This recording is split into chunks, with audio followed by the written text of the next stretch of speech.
యెషయా గ్రంథం 52వ అధ్యాయం.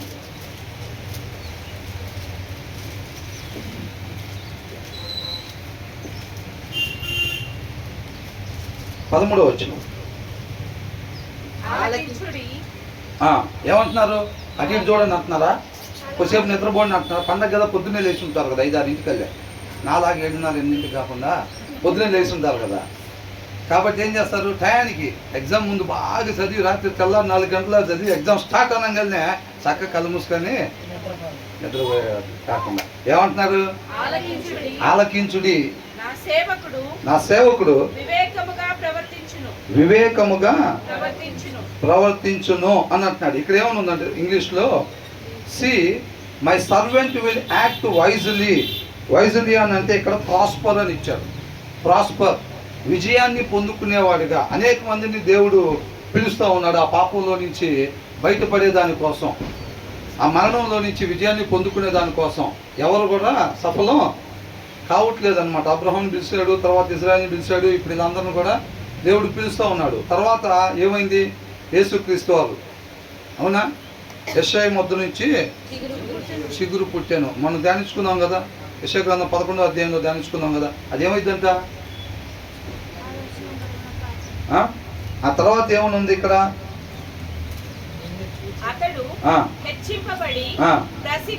ప్రసిద్ధుడై మహాగణుడుగా ఎంచబడును. ఆయన ఏమవుతాడంటే సేవకుడు వివేకవంతంగా ఉండి విజయాన్ని సాధించేవాడుగా, he will be raised and lifted up and highly exalted, ఉన్నతమైన స్థానంలోకైనా వెళతాడు, ఉంటాడు అని అంటున్నాడు అన్నమాట యేసుక్రీస్తు వారి గురించి. అర్థమవుతుందండి. సేవకుడు అంటే ఎలాగుండాలి, ఒక మనిషి ఏ రీతిగా ఉండాలి, సేవకుడు మనిషి అసలు ఏ రీతిగా ఉండాలని దాని గురించి చెప్తా ఉన్నాడు అనమాట. యెషయా గ్రంథం అంటే ఇది ప్రవచనపూర్వకంగా చెప్తా ఉన్నది. తర్వాత ఏమంటున్నారు, ఏ మనుషుని రూపము కంటే అతని ముఖమును, నరరూపము కంటే అతని రూపమును చాలా వికారమని చాలా మంది ఎలాగూ విస్మయం పొందిరో అలాగే అతడు ఏం చేశారంట. మనం జనరల్గా ఏమనుకుంటామంటే, మనం జనరల్గా రక్షకుడు అని అంటే కనీసం ఇప్పుడుండే లోకంలో ఉండే రాజులు మన రథాల మీద, లేకపోతే రోల్స్ రాయల్స్ కారుల్లో, ఇట్లా ఇప్పుడు ప్రైమ్ మినిస్టర్ వీళ్ళందరికీ తిరిగే కార్లు ఎలా ఉంటాయో తెలుసుగా. దాంట్లో చాలా ఫెసిలిటీస్ ఉంటాయి, చాలా కోట్ల రూపాయలు ఖరీదు చేస్తుంటాయి అన్నమాట. వాళ్ళు మనకి ఏదో దేశానికి కాపాడుతారు, ముఖ్యమంత్రి కూడా విలువైన కారులో ఇట్లా వస్తూ ఉంటారు. మన ఆలోచన ఎప్పుడు కూడా అలా ఉండిద్ది అనమాట. రక్షకుడు అని అంటే ఆయనకి దేవదూతలు చేసుకుని, అందుకనే బొమ్మలు ఎలాగిస్తారు, ఫోటో ఫ్రేమ్స్. రక్షకుడు వస్తున్నాడు అంటే ఆయన తెల్ల గుర్రం మీద, తెల్ల బట్టలు, జుట్టు ఇలాగ ఎగురుకుంటా, వెనకాల అనేక మంది దేవదూతలు, చేతిలో ఖడ్గం, అంతా ఆ ఎంట్రన్సే. ఇదొక మన సినిమాలు చూసినప్పుడు హీరో వస్తున్నాడు అంటే ఎంట్రన్స్ ఎలా ఉండిద్ది, అవునా, సాదాసీదాగా సైడ్ క్యారెక్టర్ని చూపించినట్టు అట్లా చూపిస్తారా? చూపించరు. ఏదో ఒక ఎపీరియన్స్ తోటి చూపిస్తూ ఉంటారు. మనం కూడా ఏమనుకుంటాం అంటే, అయ్యో మనం అతిక్రమం చేసి పాపాలు చేసి మరణాన్ని తెచ్చుకున్నాము, దీంట్లో నుంచి బయట వేయాలి అంటే రక్షకుడు ఉదయిస్తాడని అంటే ఆయన్ని అలా ఊహించుకుంటాం అన్నమాట. ఆ ఎలివేషన్. ఈయన సాధారణంగా పశువుల తోటి దగ్గర ఇప్పుడు అక్కడ జన్మించి, గడ్డిలో జన్మించి, సాధారణంగా వచ్చి అందరి జనంలో ఉండి సత్యాన్ని ప్రకటిస్తా ఇట్లా ఉండి, ఎదుటోళ్ళు తన్నినప్పుడు ఈయన తన్నకుండా అట్లా ఉండి మరణానికి గురై మొహమ్మద్ ఉమ్మి వస్తే కూడా అలాగుండి సాధారణ ఏమీ చేయలేని వ్యక్తిగా మరణానికి గురైనప్పుడు వీళ్ళు దాన్ని పరిగణలోకి తీసుకోలేదంట. ఏం చేశారంట, just as there were many who are appalled at him అని అంటున్నాడు. అంటే మనమందరం కూడా ఆయన ఎపీరియన్స్ చూసి ఏమనుకున్నాం, ఈయన కాదు రక్షకుడు అయిన ఆయన అలాగా ఉంటాడు అని అంటున్నాడు. నన్ను చూస్తే ఆయన చూసినట్టే అని అంటున్నాడు. నేను ఆయన కుమారుడిని అంటున్నాడు. ఆయన చెప్పకుండా నేను ఏది మాట్లాడలేదని అంటున్నాడు. అంటే వీళ్ళందరూ ఏమంటున్నారు, అసలు ఈయన మీద మోపిన నేరం కూడా దేవుని కుమారుడు అని చెప్పి చెప్పుకున్నాడు ఈయన, అది రాయండి పైన అని చెప్పాడు. ఆయన మీద నేరం మోపింది కూడా అదే. అంటే అది నమ్మారా, నమ్మలేదా? నమ్మలా. ఎందుకని? వాళ్ళతో పాటు పని చేసుకుంటున్నాడు, రోజు వాళ్ళతో పాటు క్యారేజ్ కట్టుకుంటున్నాడు, పనికి వెళ్తున్నాడు, వాళ్ళతో పాటే వస్తున్నాడు, వాళ్ళతో పాటే ఉంటున్నాడు, సత్యం చెప్తున్నాడు. అది అన్యాయం, మనకు అట్లా కాదు అంటున్నాడు. వాళ్ళతో పాటే తిరుగుతున్నాడు. వీళ్ళకి అట్లా కాదు, మనం వచ్చినట్టు రాడు ఆయన. వీళ్ళ ఊహలో ఉన్నదేంటి, మెస్సయ్య అని ఆయన ఒక ఆయన వస్తాడు, కాకపోతే ఆయన మనం వచ్చినట్టు రాడు, ఆయన లెక్క వేరుగుండిద్ది. రెండో రాకడలో ఒక వస్తాడు చూసారా, అది ఊహించుకుంటారు వాళ్ళు అప్పుడే. కాబట్టి ఇది సాధారణంగా వచ్చేసరికి వాళ్ళని వీళ్ళందరూ కూడా గుర్తుపట్టలేదు అన్నమాట. His appearance will so figured disfigured beyond. తెలుగులో చదవండి ఒకసారి. నిన్ను చూచి ఏ మనిషి రూపము కంటే అతని ముఖమును, నర రూపము కంటే అతని రూపమును చాలా వికారమని చాలా మంది ఎలాగ విస్మయం పొందిరు. అలాగ విస్మయం పొందారంట, వికారం ఉంది. ఇప్పుడు ఆయన దగ్గర ఇప్పుడు ఎవరైనా సెలబ్రిటీ వచ్చారనుకోండి, ఏం చేస్తాం? ఇప్పుడు ఇక్కడ ఒక పవర్ స్టార్ పవన్ కళ్యాణ్ లేకపోతే ఇంకొక ఎవరైనా వచ్చారనుకోండి సెంటర్కి, ఎలా ఉంది అసలు? మనం ఇక్కడికి రావటానుకున్నది ఫస్ట్ మనం ఇక్కడికి రావటానికే ఉండదు. అందరూ సెల్ఫీలు అంటారు, ఫోటోలు, వీడియోలు. ముసలోళ్ళు కూడా చిన్నగా నడుచుకుంటూ పోయి, అయ్యా నాకు ఫస్ట్ అవకాశం ఏంది, నేను ఎక్కువసేపు నుంచోలేను, ఓ ఫోటో అని అంటారు. కానీ యేసయ్యని వాళ్ళు కొట్టిన తర్వాత, హింసించిన తర్వాత, ఆ కొరడాలతో ఆ మృగాలకి ఉండే ఆ ఎముకలు ఉంటాయి చూసారండి, ఆ ఎముకల్ని సూదిగా చేసి ఆ కొరడాల అంచుల్లో మళ్ళీ ఇనప వస్తువుల్ని వీటిని సూదిగా చేసి అలాంటి వాటిని కొరడాలుగా, అప్పట్లో రోమన్స్ ఒక మనిషికి తీవ్రంగా హింసించి మరణానికి గురి చేయాలి అని అనుకుంటే వాళ్ళు ఎంచుకున్న విధానం అన్నమాట అది శిలువ మరణం. ఆ శిలువ మరణం కూడా వారిని ముందు బాగా హింసించి కొట్టి, వాటితో కొరడాతో కొట్టినప్పుడు ఆ మాంసము రక్తంతో పాటు చీల్చుకుని వచ్చేటట్టుగా అంత భయంకరంగా వేదనకు గురి చేసి మినిమం 50 కిలోల పైనుండి ఆ శిలువుని ఆ వ్యక్తి చేతే ఆ ఊరు బయట, ఇప్పుడు మన సమాధులు ఎక్కడ ఉంటాయి కదా, అట్లాగా శిలువ మరణాన్ని ఆ 50 కిలోల పైనుండే శిలువుని అలా దెబ్బలు కొట్టిన తర్వాత ఆయనే మోసుకొని అక్కడికి వెళ్ళాలి. వెళ్ళిన తర్వాత ఆయనకి అక్కడ శిలువుని వేస్తారనమాట. ఇమీడియట్గా ఎక్కడో మేకులు గుండెల్లోనో అక్కడో ఎక్కడో కొట్టరు, ఏమంటే గుండె అయిపోయి చచ్చిపోతారు. అంత సింపుల్గా చచ్చిపోకూడదు. ఏంటి, రక్తం కూడా బాగా పోయేటట్టుగా నరాల మీద కొట్టారు అనుకోండి, ఏమైంది, రక్తం అంతా ఎమ్మటే పోయి ఒక 4-5 నిమిషాలు 5 నిమిషాల్లో చచ్చిపోతారు. అంత సింపుల్గా చచ్చిపోకూడదని నరాలు ఎక్కడో కట్టగాకుండా ఎక్కువ సమయం బ్లీడింగ్ అవుతూ ఉండి వాళ్ళు మొత్తం ఊపిరి పీల్చుకోవటం, రక్తం తగ్గిపోతూ ఉంటే ఏమైంది, ఊపిరి పీల్చుకోవటం కష్టమైపోయింది. అలాంటి ఇబ్బందిని, అలాంటి వేదనని ఎదుర్కొనేటట్టుగా నరాలు ఎక్కడా కట్టు కాకుండా ఆ శిలువ మరణానికి చేస్తారనమాట. వాళ్ళు మధ్యాహ్నం 3 గంటల దాకా ఆ చిన్నగా రక్తం పోతా ఉండి ఆ ఎండలో వాళ్ళు అలా ఏలాడుతా ఉండి ఊపిరి పీల్చుకోవటానికి కూడా ఎంతో ఇబ్బంది పడి అంత కఠినమైన మరణ శిక్షను వాళ్ళు అనుభవిస్తారనమాట. అది రోమన్స్ ఎన్నుకున్న విధానం అనమాట. ఆ మరణ శిక్షని యేసుక్రీస్తు వారు అనుభవించారు, ఏ తప్పు చేయకుండా. అవునా? ఇప్పుడు ఫర్ ఎగ్జాంపుల్గా ఇప్పుడు మనోళ్ళు యూత్ నన్సీ కోసం ఇప్పుడు ఆనందని ఇప్పుడు అట్లా చేయాలన్నారు అనుకో, ఏమంటాడు, అమ్మో మన వల్ల అవ్వదు, ఏదో నీ పూటకు నేను తిండి ఆపుకొని ఇవ్వమంటే నన్సీకి ఇస్తారే కానీ మన వల్ల అవ్వదు. అదే నన్సీని అడిగామనుకో ఆనందం కోసం అట్లా చేయాలని, ఏమంటాడు? అవునా? ఎందుకు ఎవరు తప్పు చేస్తే వాళ్ళ పనిష్మెంట్. దాంట్లో ఒక మాట ఉంది, ఏమని, గాయాలు కలిగే దెబ్బల వలన ఏం కలిగిద్దంట, స్వస్థత కలిగిద్ది, మనకి అంతరంగం సరి చేయబడిద్ది. గుర్తులేదా? గాయాలు కలిగే దెబ్బలు పనిష్మెంట్ ఎందుకు ఇస్తారు? అంతరంగం సరి చేయబడ. మాట్లాడినప్పుడు పిల్లలు మాట్లాడుతుంటే ఒకసారి గద్దిస్తారు, రెండోసారి మూడోసారి దెబ్బలు కొడతారు. ఆ పనిష్మెంట్ ఏం చేసిద్ది, ఆ నొప్పి ఏం చేసిద్ది అని అంటే అంతరంగాన్ని సరి చేసిద్ది, ఇంకోసారి మాట్లాడకుండా చేసిద్ది. అవునా కదా? ఇక్కడ ఏం జరుగుతుంది, దెబ్బలు ఆయనకి, స్వస్థత మనకి. అర్థమవుతుందండి? అది అంటున్నాడు. వాస్తవానికి ఆ దెబ్బలు మనం అనుభవించాలన్నమాట. మనల్ని కొడితే అయ్యే దెబ్బలు, ఆ కొడ దెబ్బలు ఎవరు తినాలి? మనం తినాలి. ప్రతి మనిషిని, భూమి మీద పుట్టిన ప్రతి మనిషిని ఏం చేయాలంట, అతిక్రమం చేసే ప్రతి ఒక్కరిని కూడా యేసుక్రీస్తు వారు ఏసీలో ఎలాగైతే ఆ శ్రమలు అనుభవించాడో ఆ శ్రమలు ప్రతి మనిషి అనుభవించాల్సింది. ఆయన మీద పడిన ప్రతి దెబ్బ అది మన మీద పడాల్సిన దెబ్బ. ఆ అవమానాలు, నిందలు, ఆ మరణం ఎవరు ఎదుర్కోవాల్సింది? మనం ఎదుర్కోవాల్సింది అన్నమాట అది మొత్తం. కాబట్టి దెబ్బలు మొత్తం కూడా ఆయన తీసుకున్నాడు, స్వస్థత మనకి ఇచ్చాడు అన్నమాట. అవునండి? కాబట్టి ఏమంటున్నారు ఇక్కడ,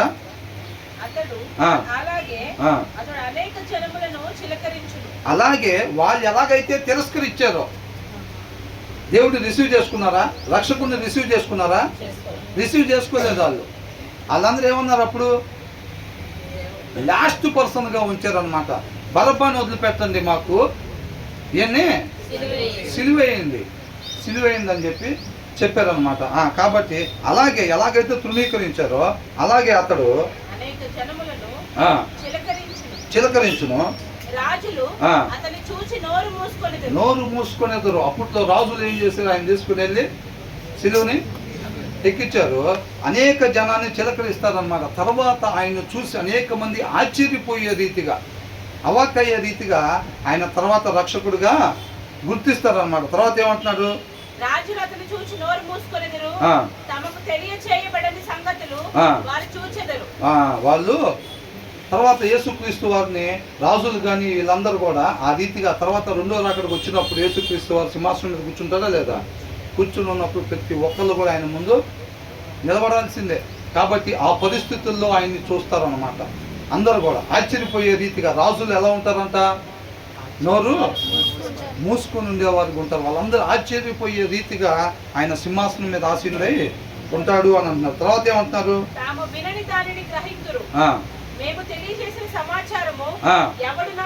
చూసారా, ఇవాళ కూడా ఏమవుతుంది? అనేక చోట్ల సమాచారం తెలియజేయబడతా ఉంది, సువార్త వినపడతా ఉందన్నమాట. అలా దినాన ఆయన రక్షకుడు ఇట్లా అని అంటే వాళ్ళు అంగీకరించారా? యాక్సెప్ట్ చేశారా? ఇవాళ కూడా మనం నీతిమంతులుగా జీవించాలి, తండ్రి దగ్గర ఉండాలి మనము, కాకపోతే మనం అక్రమాలు చేసేవాళ్ళుగా ఉండకూడదు అని అంటే వింటున్నారా? వినట్లా. వాక్యం చదవని విశ్వాసులు ఎక్కువైపోయారు. నిన్న మా ఆఫీస్కి ఇంకో పిల్లోడు వచ్చాడు, కొత్తగా జాయిన్ అవటానికని వచ్చాడు. జాబ్లో జాయిన్ అవ్వాలి అని అన్నాడు. సరే అని చెప్పి ఏమన్నా గుట్కాలే వేసుకుంటావా బాగా అని అడిగా. ఎందుకంటే ఫీల్డ్లోకి వెళ్ళినప్పుడు మరి ఇబ్బంది ఉండకూడదు కదా, అడగాలి కాబట్టి గుట్కాలే వేసుకుంటావా అని అంటే, అచ్చా గుట్కాలు ఏమైనా వేసుకున్నాండి, ఎప్పుడన్నా మందు అవుతానంట. ఎప్పుడన్నా మందు అవుతానంటే బాప్టిజం తీసుకున్నానండి అన్నాడు. అసలు బాప్టిజం తీసుకోవటం ఏంది, ఎప్పుడన్నా మందు తాగటం ఏంది అన్నా అంటే, సంవత్సరం అవుతుందండి నేను బాప్టిజం తీసుకొని అని అన్నాడు. తాగట్లేదంటే, నువ్వు తాగకపోతే ఆ మాట అసలు చెప్పేవాడు కాదు కదా, ఎప్పుడన్నా మందు అవుతానన్నమాట. అదే ఎప్పుడు కాదు, ఎప్పుడన్నా 3 నెలలకు ఒకసారి తాగుతావా అంటే అంతేనండి. ఏం చెప్తున్నారంట? బాప్టిజం తీసుకొని ఎప్పుడన్నా ఒకసారి మందు తాగుతున్నారంట. ఆయన ఏంటి? క్రైస్తవుడు. నేను ఇంకొక ఆయన కనిపించాడు ఇక్కడే మా ఆఫీస్కి వస్తానని. తెల్ల షర్టు, తెల్ల ప్యాంటు, మెల్లో టవల్ వేసాడు. ఏంటంటే దీక్ష తీసుకున్నాను అన్నాడు. మాల. నేను అనుకున్నాను ఫస్ట్, అదే మాల వేసుకున్నాడు, దీక్ష తీసుకున్నాడు అంటే క్రిస్టియన్ కాదేమోలే అని అనుకున్నా. మళ్ళీ నిన్న ఈవినింగ్ ఫోన్ చేశాడు. 2 రోజులు బిఫోర్ కలిశాను. నిన్న ఈవినింగ్ ఫోన్ చేసి, అదే ఒకసారి వచ్చి కలుద్దామనండి, నిన్న ఫోన్ చేస్తాను అనుకున్నాను అంటే, నిన్న ప్రేయర్కి వెళ్ళానండి అన్నాడు. దీక్ష అన్నాడు, మళ్ళీ ప్రేయర్ అంటున్నాడు ఏంటని చెప్పి నేను అడిగా.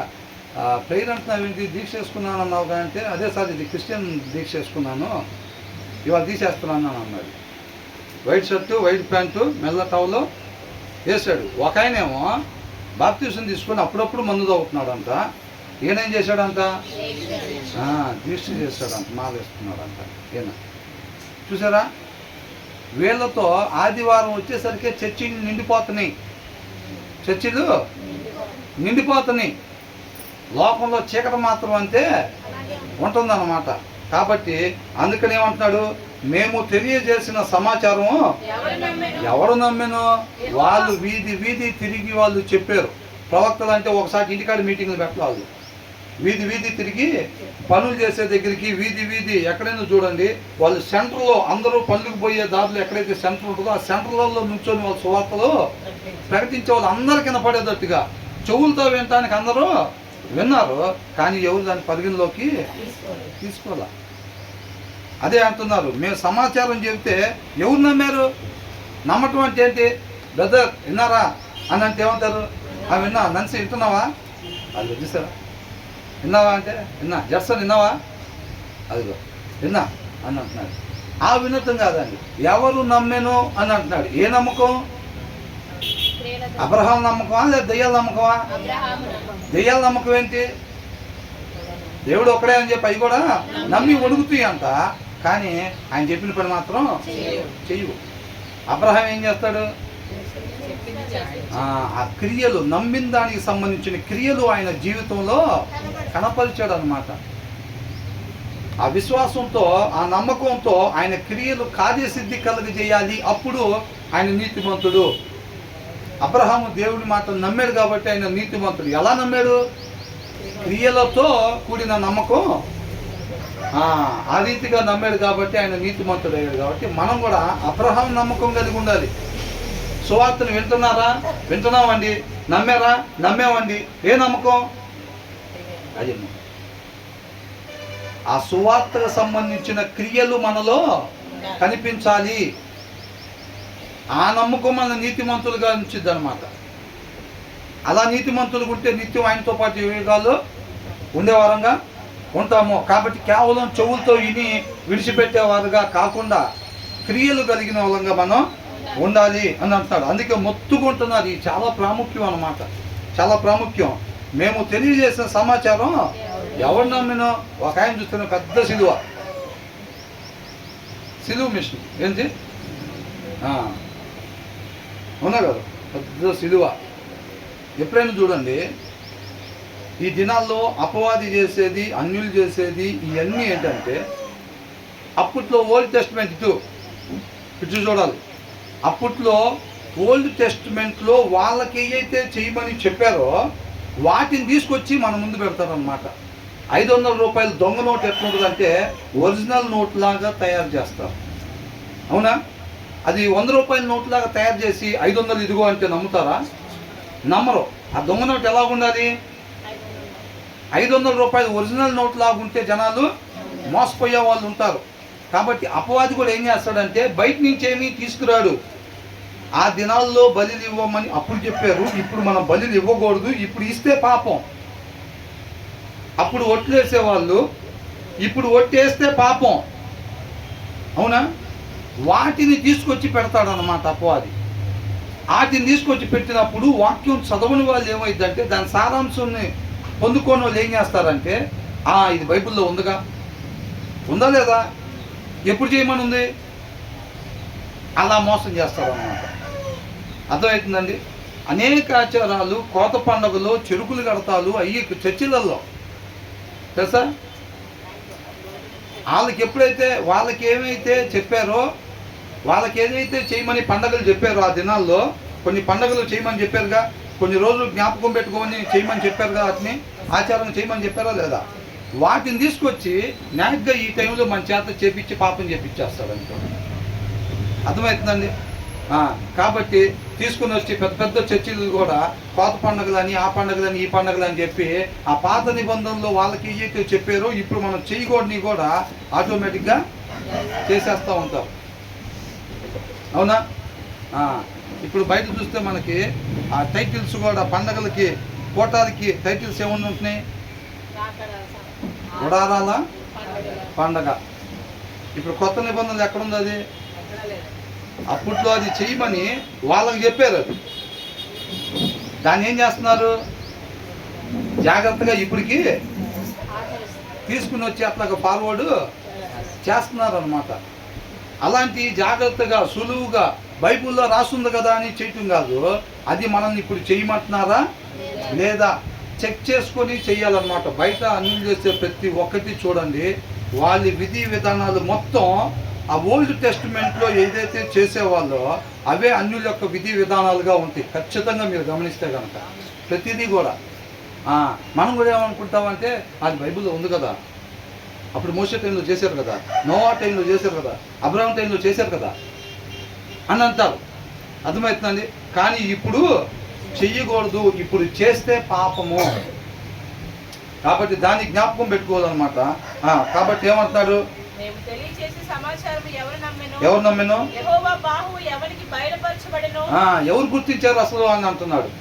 అర్థమవుతుందండి? సువార్త చెబుతుంటే ఎవరు విన్నారు, దాని ప్రకారంగా ఎవరు నడుచుకున్నారు, ఎవరు దాన్ని గుర్తించారు, ఆయన ఎవరు గుర్తించారు, దాని ప్రకారం ఎవరున్నారు అని అంటున్నారు. తర్వాత లేత మొక్కవలెను, ఎండిన భూమిలో మొలిచిన మొక్కవలెను అతడు ఆయన ఎదుట పెరిగెను. ఎట్లా అంటే బోన్సాయి మొక్కలాగా. మనం ఏమనుకుంటాం జనరల్గా రక్షకుడు అంటే అదే కదా మన ఫీలింగ్. ఆయన ఎక్కడో నుంచో దేవదూతను తీసుకొని వచ్చి ఫోటో ఫ్రేమ్స్లో ఉన్నట్టుగా ఆయన అట్లా వస్తాడు అనుకుంటా క్రిస్మస్ రోజు రక్షకుడు పుట్టాడంటే అత్త వస్తాడని చెప్పి జనాలు ఊహించుకున్నారు. ఆయన మామూలుగా పశువుల తొట్టులో పుట్టి సామాన్యుల్లాగా మన మధ్యలో పెరుగుతుంటే వీళ్ళెవరు అంగీకరించలేదు ఆయన్ని. అవునా?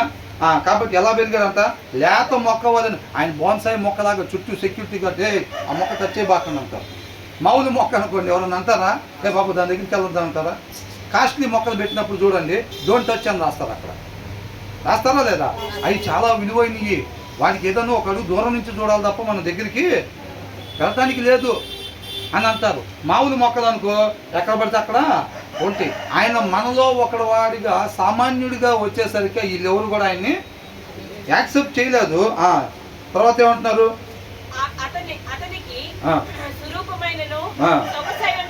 ఎలా పెరిగాడంట యేసయ్య?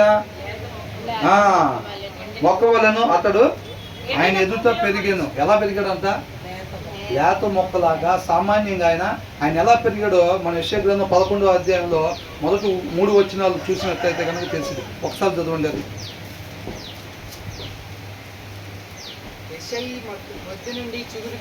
చిగురు పుట్టెను, వాని వేరుల నుండి అంకురము ఎదిగి ఫలించును. ఆయన ఫలిస్తాడా? ఫలించడా? ఫలిస్తాడు. ఏమీ లేని దగ్గర నుంచి, మొద్దు దగ్గర నుంచి ఆయన చిగురు. అందరూ పాపం చేసిన వాళ్ళు, నీతి మంత్రులు ఒకళ్ళు కూడా లేరు. అట్లాంటి ప్లేస్లో నుంచి ఆయన సామాన్యుడిగా జన్మిస్తాడు. తర్వాత ఏమంటున్నాడు? యెహోవా ఆత్మ జ్ఞాన వివేకములకు ఆధారమగు ఆత్మ, ఆలోచన ఫలములకు ఆధారమగు ఆత్మ, తెలివిని యెహోవా ఎడల భయభక్తులను పుట్టించు ఆత్మ అతని మీద నిలుచును. ఆయన మీద నిలుచుందన్నమాట. ఆ జ్ఞానం, ఆ వివేకం, ఆ ఆలోచన, బలం, ఆ తెలివి, ఆయన ఎందుకు భయభక్తులు కలిగి ఉండే తత్వాన్ని కలిగి ఆయన ఈ లోకాన్ని జయించినట్టు చూస్తున్నాం. 3వ వచనం అద్భుతంగా ఉండేది చూడండి. యెహోవా భయము అతనికి ఇంపైన సువాసనగా ఉండును. ఏంటంట? మనకి పొగలు వస్తూ ఉండాలి, ఇట్లా ఇంత పీసులు ఉండాలి. ఇంపైన సువాసన ఏంటంట మనకి? బిర్యానీలు, పట్టుచీరలు. ఇంత బాగుంది.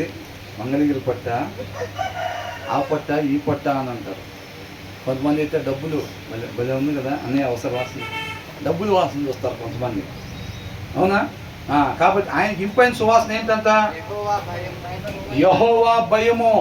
ఆయన ఏదైతే వద్దు అంటాడో దాని జోలి పాడు. ఆయన ఎందుకు భయభక్తులు, చెడుతనాన్ని విసర్జించటమే ఆయన ఎందుకు భయభక్తులు కలిగి ఉండటము.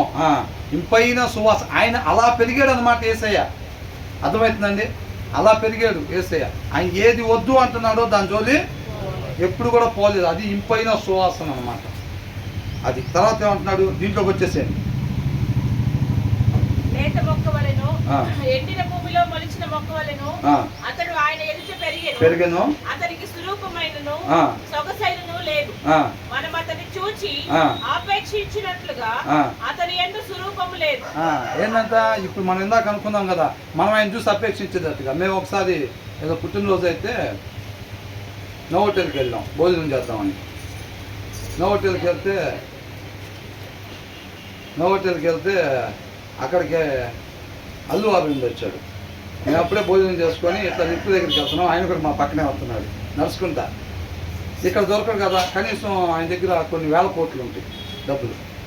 ఇక ఎవరు కనపడి ఏమంటున్నారు? వెళ్ళి సార్ ఒక సెల్ఫీ, ఒక్కసారి సెల్ఫీ సార్ అని అంటారు. గొప్ప వాళ్ళు వస్తుంటే. అవునా? వాళ్ళు చూస్తే ఎలా ఉంటారు? చాలా పెయిర్గా ఉంటారు. చలికాలం కూడా గొడుగులు వేసుకుని ఎంత కూడా ఎండపడకుండా అట్లా ఉంటారు వాళ్ళు. చలికాలం షూటింగ్లో కూడా వాళ్ళకి గొడుగులు పట్టుకొని ఉంటారు అనమాట.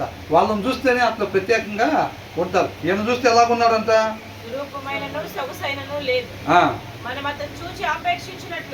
అంటే మనం మనం ఇష్టపడతాం చూసారా?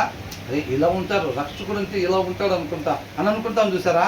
అలాగేమీ లేడంట.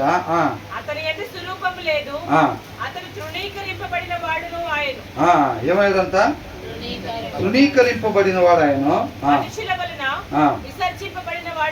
He was despised and rejected by mankind అంట. మనుషులందరి చేతంట ఏమయ్యాడంట?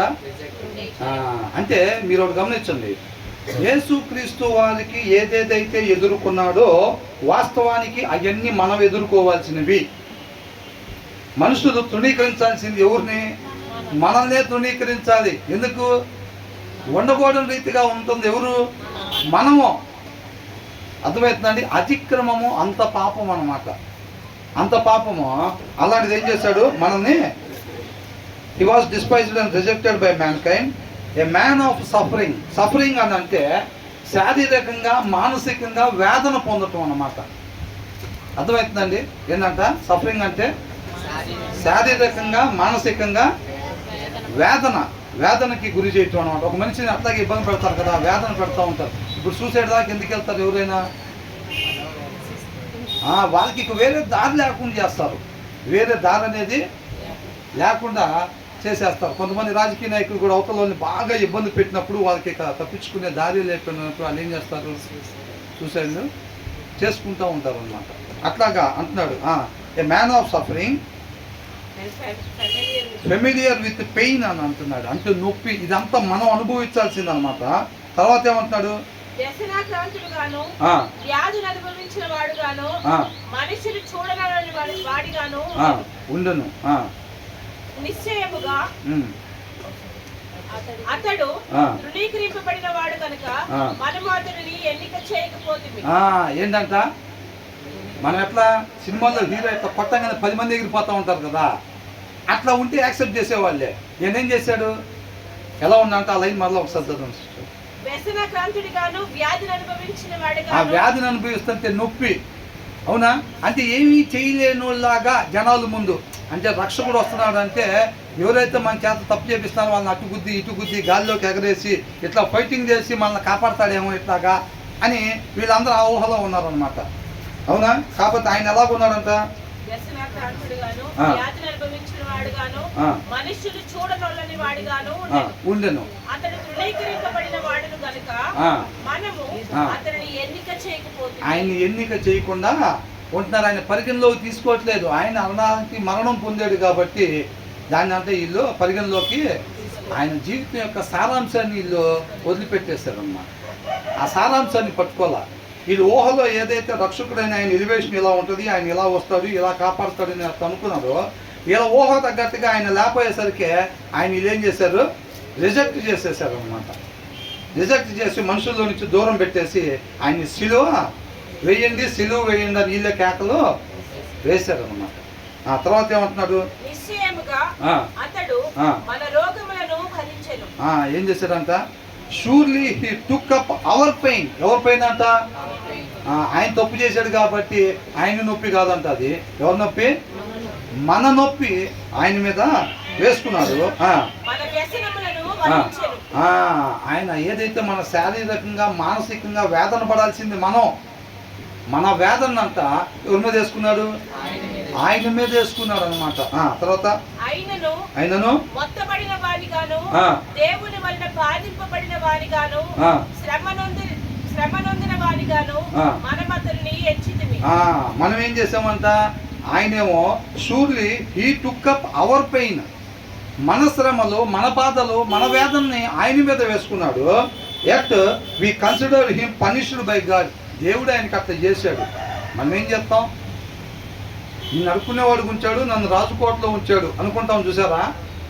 దేవుడు అంట మన బాధని భరిస్తుంటే జనాలు ఏమనుకున్నారంట, దేవుడు ఆయనకి ఏదో చేస్తుంటాడు. యోబుని అన్నారు కదా, ఏమన్నారు, నువ్వేదో తప్పు చేస్తుంటావు కాబట్టి నువ్వు కాదు నీ పిల్లలు ఏదో తప్పు చేస్తుంటారు, అందుకే మీకు ఆ పనిష్మెంట్ వచ్చింది, లేకపోతే ఎందుకు వచ్చింది మీకు అని అంటారు చూసారా. అలాగనుకున్నారంట వీళ్ళందరూ కూడా. దేవుడు ఎలా చేస్తాడండి, దేవుడు ఆయనకి అతను గతి పట్టించాడు అని అనుకుంటున్నారంటలే కానీ ఆయన వాస్తవానికి ఆ పరిస్థితిలోకి ఎందుకు వెళ్ళాడు, మన వలన మన అతిక్రమాల వలన మనం వెళ్ళాల్సిన ప్లేస్లోకి ఆయన మనం ప్రేమించి ఆయన కుమారుణ్ణి పంపించాడమ్మా. అవునా? మనం చెబుతాం మాటలు ఏమని, అరే నీకెందుకురా నేనున్నానుగా, నీ దగ్గరికి ఎవడన్నా బాణం వేసాడంటే ఫస్ట్ నా గుండెల్లో నుంచి వెళ్ళిన తర్వాత నీ గుండె దగ్గరికి నిజంగా ఎవడన్నా బాణం వేసి కనపడ్డాడంటే ముందు బారిపోయేది ఇల్లే. అవునా కదా? ఏంటంట, నీ గుండెకి నా గుండె అర్థం పెడతారా, నీకెందుకు నేను ఉన్నానుపా అని అంటారు. ఆయన అత్తగా మాటలు చెప్పాడా, మాటలు చెప్తాం కాదు. అదే మనం నిజంగా ఎవరి కోసం అన్నా నిలబడి ఒక మాట అనిపించుకున్నాం అనుకో, అది నన్ను అనాల్సిన మాట కాదురా, నిన్నేరా అనేది వాళ్ళు అని అన్నాడు అనుకో, అసలు దాని గురించి కాదు నువ్వు ఆ పని చేసిందని చెప్పిటానికి ఎంత రాద్ధాంతం చేస్తామో మనం. ఈయనేం చేశాడు, మన పాపాల నిమిత్తం ఆయన బాధని హింసని మనం పడాల్సిన వేదన ఆయన మీద వేసుకుంటే వీళ్ళు ఏమనుకుంటున్నారంటే ఈ చేసిన వాళ్ళు ఆయన ఏదో తప్పులు చేసి ఉంటాడు, అందుకని ఆ శిక్ష దేవుడు విధిస్తున్నాడు అని అనుకుంటా. Yet we considered him punished by God, stricken by him and afflicted అని అంటున్నారు.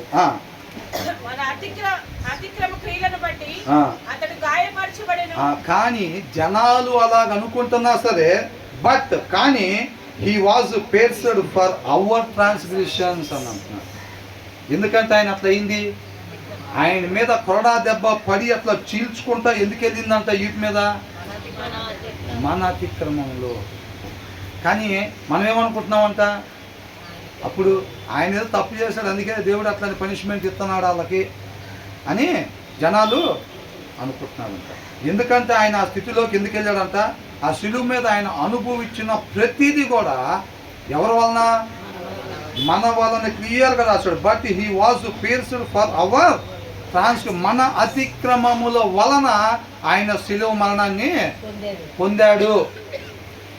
ఆ శిలువ మరణాన్ని మనం పరిగణలోకి తీసుకుంటున్నాము అంటే మనం ఏం చేయకుండా ఉండాలి, అతిక్రమాలు చేయకుండా ఉండాలి. అతిక్రమాలు అంటే వాక్యాన్ని మేరటము అతిక్రమము, చెయ్యకూడదు చెయ్యటము, మాట్లాడకూడదు మాట్లాడటము, దాన్ని ట్రాన్స్గ్రెషన్.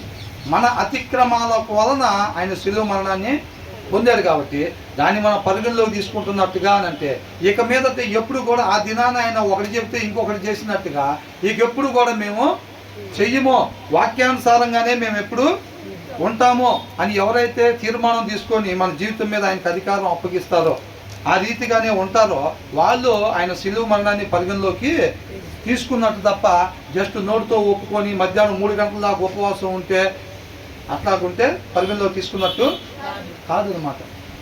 ఆదాము అవ్వలు ఏ రీతిగా అతిక్రమించారో ఆ రీతిగా మనం ఎప్పుడు కూడా అతిక్రమము చేయకుండా ఉండాలి. తర్వాత ఏమంటున్నారు,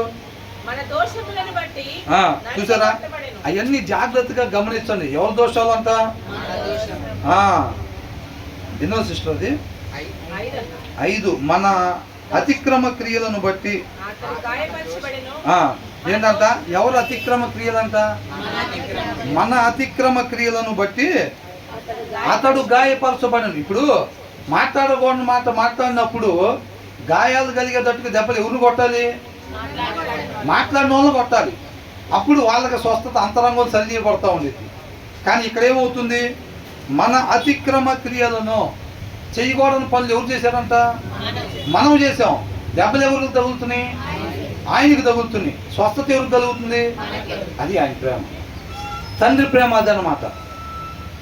నెట్టేశాడు ఆయన, వద్దన్న పండు తింటే సరే, పండు తింటే ఏమన్నా ప్రేమతో దగ్గరికి తీసుకున్నాడా, బయటికి నెట్టేశాడుగా, ఇంకెళ్ళకుండా దేవదూతలను పెట్టాడుగా. మరలా ఆ ఏదెను లోపలికి ప్రవేశించడానికి తన కుమారుని పెట్టింది, తన కుమారుని పంపించింది. మన పాపం చేసి ఉండగా మనం ఆ తోటలోనికి ప్రవేశించలేము. కాబట్టి మనందరూ పాపాల నిమిత్తం ఎప్పుడైతే ఆయన దాని క్రయధనం చెల్లించాడో, చెల్లించిన తర్వాత మన పాపం లేని వారుగా ఉంటామో, మరలా ఏదెనులోనికి ప్రవేశించగలుగుతాము. అలా పాపం చేసి ఉండగా ఎన్నిసార్లు ప్రయత్నం చేసినా ఆ తోటలోనికి ప్రవేశించలేము. కాబట్టి ఆయనే మార్గాన్ని ఏర్పరిచాడు. గుండెల మీద తన్నినా సరే ఆయన ప్రేమించి ఆయన దగ్గరికి మరలా మార్గాన్ని ఏర్పాటు చేశాడు. అర్థమవుతుందండి. తప్పిపోయిన కుమారులు నాకు వద్దులే, నాకు ఇచ్చేయి, నాచి నాకు ఇచ్చా, నా బతికేది నేను బతుకుతాను అని చెప్పి నువ్వు సృష్టించావు, సమస్తం ఏర్పాటు చేసావు, మా బతికేదో మేము బతుకుతాము, నువ్వు పండు తినొద్దంటే మేము తినకుండా ఉంటాం, అట్లకి మేము చేయము, మాకు నచ్చినట్టుగా మేము చేసుకుంటామని చెప్పి చేసి తప్పిపోయిన కుమారులాగా దేవుడి దగ్గర నుంచి ఇల్లు వెళ్ళిపోయాడు ప్రతి మనిషి కూడా. అవునా కదా? ఆయన వదిలిపెట్టేయకుండా వాడు అనుభవించాలి పానీ వాడిని అని అనుకున్నాడా?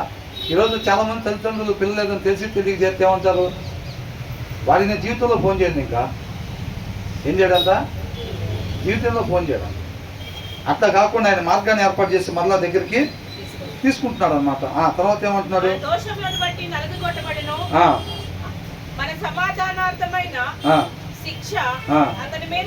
ఆ శిక్షను ఎందుకు అనుభవించాడంటే ఇక్కడ చూడండి, he was crushed for hour iniquities అని అంటున్నారు. ఏంటంట, ఎందుకు నలగొట్టబడ్డాడంట, మన అక్రమాల కోసం అనమాట. ఇనిక్విటీస్, మన అక్రమాలు చేయటం వలన ఆయన నలగొట్టబడ్డాడు. ఎవరిని నలగొట్టాలి అసలు? ఎవరు అక్రమాలు చేశారో వాళ్ళని నలగొట్టాలి, అవునా? కానీ ఏం చేశాడు, తండ్రి ఈ శిక్షను మొత్తం అనుభవించడానికి ఆయన కుమారుణ్ణి పంపించాడు. ప్రేమ ఉందా లేదా? మన మీద ప్రేమ ఉందా లేదా? ఆయన్ని నలగొట్టబడ్డాడు. తర్వాత the punishment that brought us peace, తండ్రితో సమాధానం ఏర్పాటు చేసేదన్నమాట. అర్థమైందండి? The punishment that brought us peace, ఆయనకి పనిష్మెంట్ ఇచ్చారు చూసారా, ఆయన్ని శ్రమింపజేస్తున్నారు చూసారా, ఆయన ఎదుర్కొంటున్న ఆ శ్రమ వలన తండ్రితో మనకి సమాధానాన్ని నెలకొల్పుతున్నాడు. అర్థమవుతుందండి? మన తండ్రితో సమాధానం పరచడానికి యేసుక్రీస్తు వారు వచ్చారు కదా, అవునా? దేనికోసం వచ్చారు? ప్రతి నరుణ్ణి, తప్పిపోయిన ప్రతి నరుణ్ణి కూడా తండ్రితో పాటు మరలా సమాధాన పరచడానికి ఆయన వచ్చాడు. కాబట్టి ఆయన సమాధాన పరుస్తున్నాడు. దేని ద్వారా? ఆయన ఎదుర్కొంటున్న శిక్ష ద్వారా. The punishment that brought us peace was on him, ఆయన మీద ఉందన్నమాట. పనిష్మెంట్ ఆయన ఎదుర్కొంటున్నాడు. చూసాడండి ఆయన ఎలా ప్రేమిస్తున్నాడు చూసాడా మనిషిని? మనం చూస్తే పూర్తిగా సెల్ఫిష్ ఉంటాం, స్వార్థంతో ఉంటాం.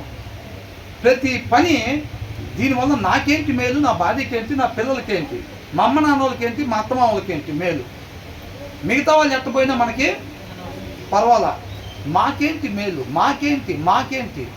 ఆయన ప్రేమ చూసారా ఎలాగుందో? మన ప్రేమకి ఆయన ప్రేమకి ఎంత తేడా ఉందో చూసారా? అక్క భోజనం చేయలేదంటే తమ్ముడు భోజనం చేయలేదు, కుమారుడు భోజనం చేయలేదు, భార్య భోజనం చేయలేదు, అల్లాడిపోతాం మనం భోజనం చేయనట్టుగా. పక్కింటి వాళ్ళు భోజనం చేయకపోతే పైగా మనకి మేలు చేసేవాళ్ళు వండుకున్నప్పుడైతే మనకు పంపించేవాళ్ళు కాదు. మనం ఎప్పుడు చచ్చిపోతామా అని కోరుకునే వాళ్ళకి ఇబ్బంది కలిగితే మనం ఏం చేసాం? అతిక్రమం చేసాం, గుండెల మీద ధన్యం. ఏం చేసాం? వద్దన్న పని చేయటం అంటే రిజెక్ట్ చేసినట్టు అనమాట. ఆయన్ని రిజెక్ట్, నీ గైడెన్స్ ఏమి వద్దు, మా గైడెన్స్ మేము చూసుకుంటాం అని రిజెక్ట్ చేసినట్టు. రిజెక్ట్ చేసి గుండెల మీద తన్నిన ఆయన ఏం చేస్తున్నాడు? ప్రాణం పెడుతున్నాడు. ఆయన అంటే ఇష్టపడే వాళ్ళ కోసం కాదు, నువ్వు అవసరం లేదు మాకు అని చెప్పిన వాళ్ళ కోసం ప్రాణం పెట్టడం. అది మనమైతే మన చుట్టాలు బాగా మాట్లాడేవాళ్ళు, మనల్ని పొగిడేవాళ్ళు, వండుకున్నప్పుడు పంపించేవాళ్ళు, మీరు గొప్పోళ్ళు, మౌలోళ్ళు కాదు, ఇక్కడ ఉండాల్సిన వాళ్ళు కాదు అనే వాళ్ళతోటి మనం వాళ్ళ కోసం ఏదైనా, మనల్ని అసహించుకునే వాళ్ళు, మనల్ని ఇబ్బంది పెట్టేవాళ్ళు, వీళ్ళ కోసం. మనిషి ఏ స్థితిలో ఉన్నాడు? నశించిపోయి అందరూ నరకానికి పోవాల్సిన స్థితిలో మనిషి ఉన్నాడు. ఆయన గుండెల మీద దాన్ని మనిషి పందులు పొట్టు తినే దగ్గరికి ఎట్టపోయాడో మన దారి తెలియని పరిస్థితుల్లోకి వెళ్ళిపోయాం. తండ్రి దగ్గరికి దారి తెలియక దిక్కుదోచిన స్థితిలో తప్పేంటి కుమారుడు అంతేగా ఉంది, అవునా? ఆ స్థితిలో మనం నిలబడి ఉంటే నన్ను గుండెల మీద దాన్ని నువ్వు అనుభవించన్నాడా? ప్రాణం పెట్టి మనల్ని కొనుక్కున్నాడు, సంపాదించుకున్నాడు, మళ్ళీ తీసుకున్నాడు. హోషేలా, మన బ్రదర్ చెప్పారు కదా, హోషేలా మళ్ళా ఇలా చేసింది, వివాహం చేసిన తర్వాత కూడా మళ్ళా పోయింది, అవునా? చాలా బాగుంది కదా అని చెప్పి మళ్ళీ వెళ్ళి తెచ్చుకోమన్నా. అర్థమవుతుందండి? ఇక్కడి నుంచి జీవించాలి వ్యక్తి. ఇక్కడి నుంచి లోక సంబంధంగా తెలివితేటలతోటి లోక జ్ఞానంతో కాదు. సామెతలో ఒక మాట ఉంది, లోక జ్ఞానం అంటే దేవుడి దృష్టిలో వెరితనం, ఫూలిష్నెస్ అని ఉంది. లోక జ్ఞానం కలిగి ఉండరా అంటారు. అర్థమవుతుందండి? ఆయన చూడండి ఎలాగంటున్నాడు, తండ్రితో సమాధాన పరుస్తా, తను ఎదుర్కొంటున్న శిక్ష ద్వారా తండ్రితో మనల్ని సమాధాన పరుస్తున్నాడు. అర్థమవుతుందండి? The punishment that brought us peace was on him, ఆయన తండ్రి చిత్తం అది యేసుక్రీస్తు వారి పట్ల. అందుకోసం ఆయన్ని పంపించాడు. డీవియేషన్ ఏమైనా కనపడుతుంది ఎక్కడన్నా? మనల్ని తిన్నగా పోయి పలానా పని చేయాలంటే దారిలో 1,00,000 పనులు చూస్తాం ఆలస్యం చేయటానికి. నెహమ్యా టైంలో గోడ కట్టమని పంపితే వీళ్ళంతా 4 రోజులు ఆ పని, 4 రోజులు సొంత పనులు చేసుకుని ఆలస్యం చేసేవాళ్ళంట. ఆలస్యం అయ్యేది ఎందుకనంటే సొంత పనులు చేసుకుంటూ ఉండేవాళ్ళు. మధ్యలో ఈయన దగ్గర డీవియేషన్ ఏమైనా కనపడుతుందా? ఎందు నిమిత్తం వచ్చాడో తండ్రి దగ్గర నుంచి ఆ పని మీద స్ట్రైట్ ఫార్వర్డ్గా వెళ్ళిపోతున్నాడు. ఖచ్చితమైన గురి కలిగి వెళ్ళిపోతూ ఉన్నాడు అనమాట. అంతేకాదు తర్వాత ఏమంటున్నాడు? అతను పొందిన దెబ్బల చేత మనకు స్వస్థత కలుగుచున్నది. మనమందరము ఆ స్వస్థత అంటే ఆయన దెబ్బలు పొందితే దాంట్లో నుంచి మనకు వచ్చే స్వస్థత అంటే ఇది. వాస్తవానికి స్వస్థత ఎలాగొచ్చింది అంటే దెబ్బలు మనం అనుభవిస్తే అంతరంగంలో స్వస్థత కలుగుతూ ఉండిద్ది. ఆ నొప్పికి అమ్మో ఇంకోసారి చేయకూడదని ఆయన దెబ్బలు పొందుకుంటున్నాడు అనమాట. స్వస్థత మనకి వస్తుంది. తర్వాత ఏమంటున్నాడు? మనమందరము గొర్రెల వలె త్రోవ తప్పిపోతుంది. ఏమయ్యామంట? అసలు ఎవరిని తనాలి? ఎవరు పెట్టాలి ముళ్ళ కిరీటం? కొరడా దెబ్బలు ఎవరు కొట్టాలి? శిలువ ఎవరు భుజం మీద పెట్టాలి? మన భుజం మీద. మనం ఏం ఏసీ కారు వేసుకొని జమ్మని ఇంటి కాడి నుంచి ఇక్కడ పోతాం, ఆయన ముళ్ళ కిరీటం పెట్టి కళ్ళల్లో గుచ్చుకొని రక్తం కారుకుంటూ ఉంటే సిలువ మోసుకొని అడుగు అట్లా వేసి తీస్తుంటే రక్తంతో అచ్చుపడుతుంది, రక్తంతో అచ్చుపడుతుంది. ఆయన వైపు చూసే టైం లేదు, ఆయన మాట వినే టైం లేదు, బైబిల్ తీయటానికి కుదరదు, టైం లేదు. మనిషికి బైబిల్ తీయటానికి టైము లేదు. ఎవరు అనుభవించాలి అదంతా? మనం అనుభవించాలి. తన కుమారుణ్ణి పంపించాడు. ఎలా చూస్తున్నాడు? ఒక్క మాట పిల్లోడిని ఎవడని అన్నాడంటే వెళ్ళిపోవటమే, ఇంకా చీర కొంగు దోపుకొని ఇంకెట్లాగా ఎవడనింది రా చేయబట్టుకొని వాళ్ళ ఇంటి మీదకి వెళ్ళటమే. ఇంకా ఏంటి అట్లా గీరారు అబ్బాయిని? చూడు ఏంటంటే ఊరకే కొద్దిగా ఇట్లా ఉంటుంది, కొద్దిగా ఇట్లా ఉంటుంది దానికి. అసలు చూడు ఎట్లా గీరారు, చూడు పిలువు మీ అబ్బాయిని బయటకు అంటాం. తండ్రి ఎలా చూస్తున్నాడు? మరి ఎలా చూస్తున్నాడు? మిగతా వాళ్ళ కోసం తన కుమారుణ్ణి చూసారా? అది ప్రేమ. ఆ ప్రేమలో నాటపడాలి మనం, ఆ ప్రేమలో నాటపడాలి. తర్వాత ఏమంటున్నారు? మనలో ప్రతివాడును మనమందరం అంట గొర్రెల వలె మనలో ప్రతివాడును తనకిష్టమైన త్రోవకు తొలిగెను. చూసారా? త్రోవ తప్పిపోవటం అంటే అది. త్రోవ తప్పిపోవటం అంటే ఆయన చిత్తం తీసి పక్కన పెట్టి వీళ్ళ ఇష్టం నెరవేర్చుకోవటం అనమాట. అది త్రోవ తప్పిపోవటం అంటే. ఇది వినండి, ఏంటంట త్రోవ తప్పిపోవటం అంటే ఆయన చిత్తం తీసి పక్కన పెట్టి వీళ్ళ ఇష్టం. 3 స్టేజ్లు బిల్డింగ్ వేయాలి, పొయ్యి లోపలే బెంజికారు తాళాలి పిల్లల చేతిలో పెట్టాలి, మంచి భార్యను తీసుకురావాలి, పెద్ద కుటుంబాన్ని ఆడికి అప్పచెప్పి పోవాలి పోయేటప్పుడు. వీళ్ళ ఉద్దేశాలు ఇవన్నమాట. ఇక్కడ ఏమని అంటున్నాడు? ప్రతి ఒక్కరు వాళ్ళ సొంత ఇష్టాన్ని నెరవేర్చుకోవడానికి చూడటమే త్రోవ తప్పిపోవటం అనమాట. ఏమైందండి? 1,00,000 రూపాయలు బియ్యం తెచ్చుకొని తిన్నాం, తప్పేముంది దాంట్లో? మేమేం దొంగతనం చేయలేదే, ఏంటంట దొంగతనం ఏం చేయలేదే అని అంటారు. వాళ్ళకి నచ్చినట్టుగా శరీరం ఏది కోరుకుంటుంటే దాని ప్రకారంగా వీళ్ళు వెళ్ళిపోవటం, దారి తప్పిపోవటము అని అంటారు. శరీరాన్ని అనుసరించే వాళ్ళు ఎవరు కుమారులు అంట? అపవాది సంతానం అంటున్నాడు. నీ శరీరం ఏది అడిగితే అది నువ్వు ఓటీలు చేసుకుని అయినా తీసుకొచ్చి, దానికోసమే నా దేవుడు పంపించింది. శుభ్రంగా ఓటీలు చేసుకుని పగలు రాత్రి డ్యూటీలు చేసి ఆ పిల్లల్ని నెంబర్ 1 సెంట్రల్ ఏసీలో పెద్ద పెద్ద ఇంద్రభవనాలు కట్టుకొని జాగ్రత్తగా ఉండండి, కానీ వేరే వాడి కాడ దోసుకోబాకని మీ కష్టం చేసి లగ్జరీలు అనుభవించిందని పంపించాడు దేవుడు. కొంతకాలం ఏంటంట? శ్రమలో. అవునా? కొంతకాలం శ్రమలు అని అంటున్నాడు. కాబట్టి ప్రతి వాడనంత త్రోవ తప్పిపోయాడు. త్రోవ తప్పిపోవటం అని అంటే ఏదో నేనేం బూతులు తిడతలేదుగా, నేనేం మందు తాగట్లేదుగా, నేనేం వ్యభిచారం చేయట్లేదు కదా, నేను తప్పులు చేస్తున్నారు అంటారేంటి? అవి మాత్రమే తప్పు కాదండి, అవి మాత్రమే తప్పు కాదు. మన సొంత ఇష్టాన్ని నెరవేర్చుకోవటము ఏంటంట? పాపము, త్రోవ తప్పిపోవటము అని అంటున్నాడు. మన సొంత ఇష్టాన్ని నెరవేర్చుకుంటే త్రోవ తప్పిపోయినట్టే. అర్థమవుతుందా? అదంతా. తర్వాత ఏమంటున్నారు? యెహోవా మన అందరి దోషమును అతని మీద మోపెను. ఏం చేస్తారా? దేవుడి దోషాలు అంటే ఇవన్నీ మనందరి దోషాలు. ప్యాషన్ ఆఫ్ ద క్రైస్ట్ చూడమంటే శుభ్రంగా పాప్కార్న్ తినుకుంటూ చూడటం కాదు. ఏంటంట? Passion of the Christ. ఇవాళ మనం ఈస్టర్ లేకపోతే గుడ్ ఫ్రైడే అంటే అవి పెట్టుకొని మమ్మీ ఏదన్నా చేసి పెట్టు, మ్యాగీ చేసి పెడితే, పాప్కార్న్ చేసి పెడితే తినుకుంటే అది చూడటం కాదు. అవన్నీ ఎవరు అనుభవించాల్సింది? మనం అనుభవించాల్సింది. ఆయన ఎందుకు అనుభవించాడు? దాన్ని ఆలోచించాలి మనం. అర్థమవుతుందండి? దాన్ని ఆలోచించి ఓహో ఆయన ప్రేమ కలిగినోడు అని చెప్పి మన దాన్ని మనం ఉండాలా? అది మనకెందుకు చూపించారు? మనకెందుకు రాశారు ఇదంతా? మనం కూడా అలాంటి ప్రేమ. ఏంటంట? ప్రభువా నీవు మమ్మల్ని ఏ రీతిగా ప్రేమిస్తున్నావో ఆ ప్రేమ మేము నిత్యము కలిగి ఉంటా, అందరి పట్ల అదే ప్రేమను మేము మనలో ఏ మంచి లేకపోయినా క్రీస్తు మనల్ని ఎలాగ ప్రాణం పెట్టి అంతగా ప్రేమిస్తున్నాడో మనం కూడా ఇతరుల్లో మంచి చూడకుండా అంతగా మనం ప్రేమించే వారంగా ఉండాలి. అంతే తప్ప లోక ప్రేమ కాదు. వాళ్ళతో అవసరాలు ఉంటే ప్రేమించటం, సహవాసం చేయటం అట్లా కాదు. తర్వాత ఏమంటున్నారు? అతడు దౌర్జన్యము నొందెను, బాధింపబడినను, మన అందరి దోషమును అతని మీద మోపెను. తండ్రి అన్నమాట. మనందరి దోషాల నిమిత్తం అనుభవించాల్సిన పనిష్మెంట్ ఆయన మీద వేసాడు అనమాట తండ్రి. అర్థమవుతుందండి? ఎలా సమాధాన పరుచుకుంటున్నాడో చూడండి, పిల్లల్ని ఎలా దగ్గరకు తీసుకుంటున్నాడో చూడండి. వాళ్ళు చేసిన పనికి పనిష్మెంటు వాళ్ళ కుమారుడికి విధించి ఎలాగైతే మార్గాన్ని చేసుకుని మళ్ళీ ఆ పిల్లల్ని దగ్గరికి తీసుకుంటున్న ప్రేమ కలిగిన తండ్రి అనమాట. ఆ తర్వాత ఏమంటున్నాడు? అతడు దౌర్జన్యమునందెను బాధింపబడినను అతడు నోరు తెరవలేదు. ఏంటంట? తప్పు చేస్తున్నాను కొడుతుంటే పర్వాలేదు, దౌర్జన్యం. ఇప్పుడు పోలీస్ స్టేషన్కి వెళ్తే ఎలా ఉంటుంది? నేను అంతకుముందు చెప్పాను కదా, మా ఊర్లో ఒక ఆయన చాలా గౌరవంగా బతికి చక్కగా పెద్ద మనుషులో ఉండే అతను వాళ్ళ అబ్బాయి చిల్లర మొదల వేషాలు వేయటం వల్ల, వేరే వాళ్ళ జోలి పోవటం, వేరే వాళ్ళకి జీవితాల్లోకి పోవటం వల్ల ఏమైందంటే అది కేసులు పెట్టారు. కేసులు పెడితే ఆ అబ్బాయిని తీసుకెళ్ళి లోపల పెట్టి దోషులతో పాటు పెట్టి మీ నాన్న పిలుచుకురమ్మని చెప్పారు. అంతేగా స్టేషన్లో ఎలా ఉంటుంది? అబ్బాయిని పట్టుకుని ఎవరిని రమ్మంటారు? తల్లిదండ్రులు తీసుకుని రమ్మంటారు. ఇక నానేసరికి రండి కూర్చోండి, పెద్దయినా కూర్చోండి అని అంటారా?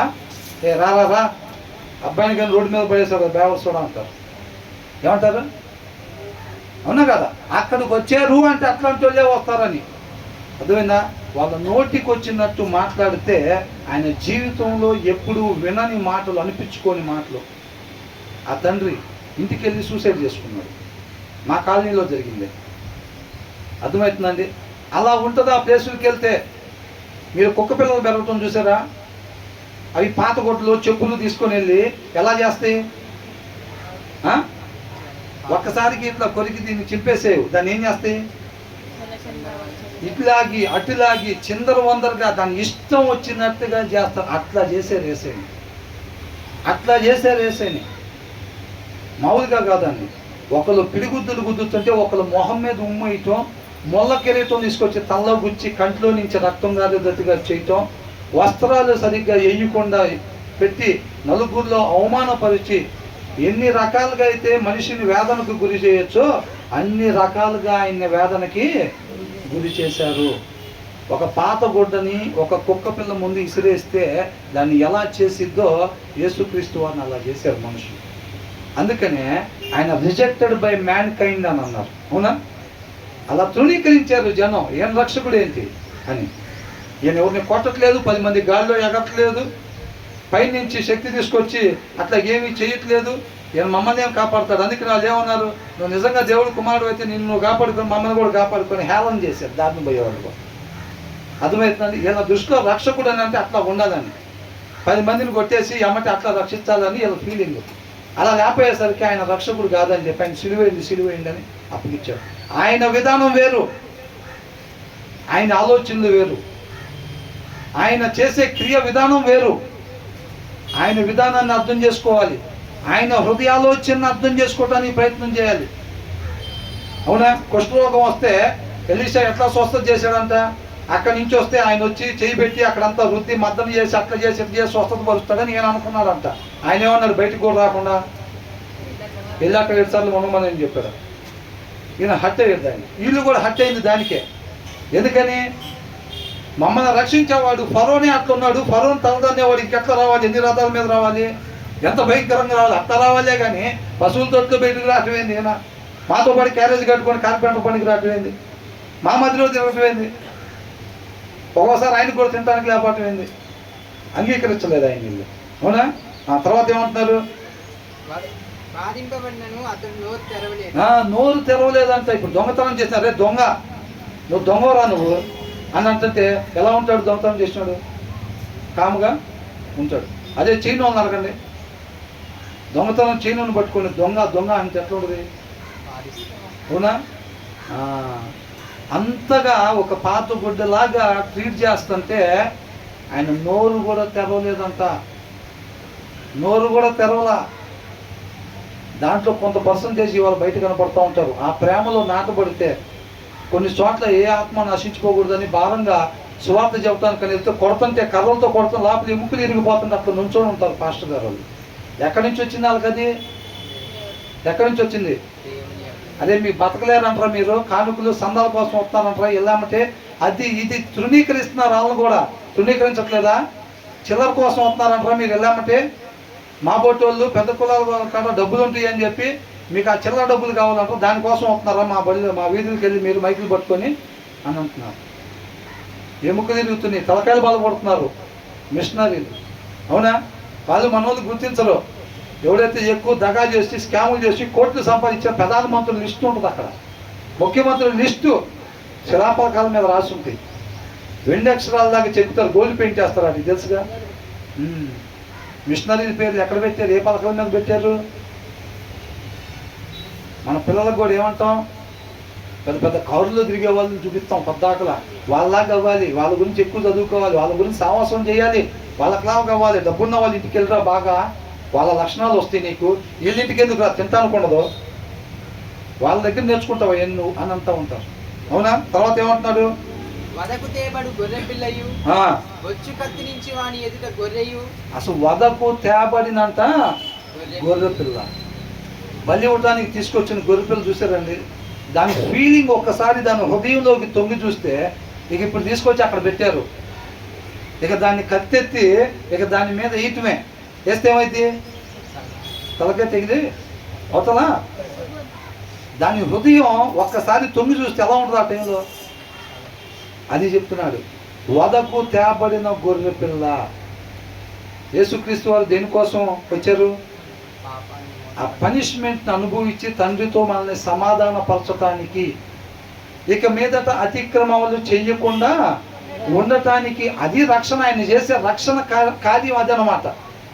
మనం చూసేటట్టుగా కాదు. తర్వాత ఏంటంట, బొచ్చు కత్తిరించే బొచ్చు కత్తిరించేటప్పుడు అది ఎలా ఉంటుందండి, మీరు చూసారా?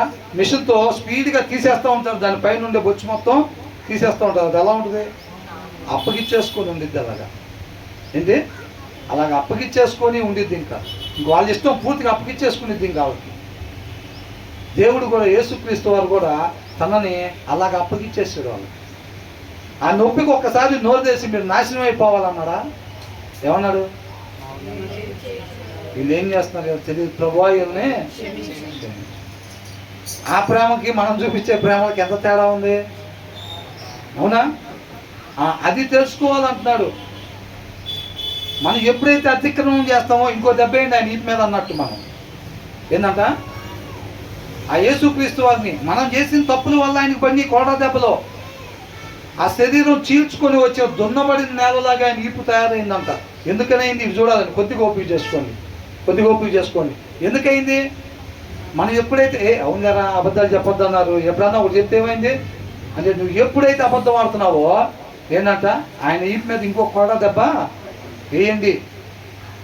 నువ్వు ఆడే ముందు ఒక మాట చెప్తున్నట్టుగా, నేను ఇప్పుడు ఒక అబద్ధం ఆడుతాను, ఆయన మీద ఇంకో దెబ్బ కొట్టండి. మీరు ఒక సీరియల్ చూస్తాను, ఆయనకి ఇంకొకసారి ములకిరీటం పెట్టండి అని అంటున్నట్టు. మనం ఎందుకని ఆయనకి అదంతా జరిగింది, మనము చేసిన అతిక్రమం వలన ఆయనకు ములకిరీటం పెట్టారు, కొరడా దెబ్బలు కొట్టారు, ఉమ్మూసారు, పిడిగుద్దులు కొట్టారు, వస్త్రాలు సరిగ్గా వేయకుండా అవమానించారు. కొన్ని గంటల పాటు శిలువ మీద యాలాడి చిన్నగా రక్తం కారిపోతా ఊపిరి పీల్చుకోవటానికి కూడా కష్టమయ్యి ప్రాణాన్ని విడిచిపెట్టే అంత దోషాలు మనం చేసాం. ఏమైందండి, వచ్చిన అబద్ధం ఆడితే కూడా, ఒక్క సీరియల్ చూస్తే కూడా ఏదో కొద్దిగా మోసం చేసాం పక్కన వాళ్ళని, కొద్దిగా ఈర్ష్య కలిగి ఉన్నాం, కొద్దిగా సెల్ఫిష్ కలిగి ఉన్నాం. దానికి కూడా అది ఎంత తప్పు అంటే అంత తప్పు అన్నమాట. పండు తింటే తప్పు అండి అంటారు చాలామంది. ఏంటంట, పాపం అవ్వక ఆకలేసిందేమో, అది ఒక్కటే పెట్టాడు ఆ భూమి మీద, ఒకే ఒక చెట్టు పెట్టి దానికే కాయలు పెట్టి మిగతా దేనికి పెట్టకపోతే అనొచ్చు. సమస్త సృష్టిని ఆయన ఇష్టమైన మనిషిని తయారు చేసే ముందు సమస్తాన్ని సిద్ధపాటు చేశారు. అమెరికా అధ్యక్షుడు వస్తున్నారంటే సిద్ధపాటు లేకుండా పిలుస్తారా?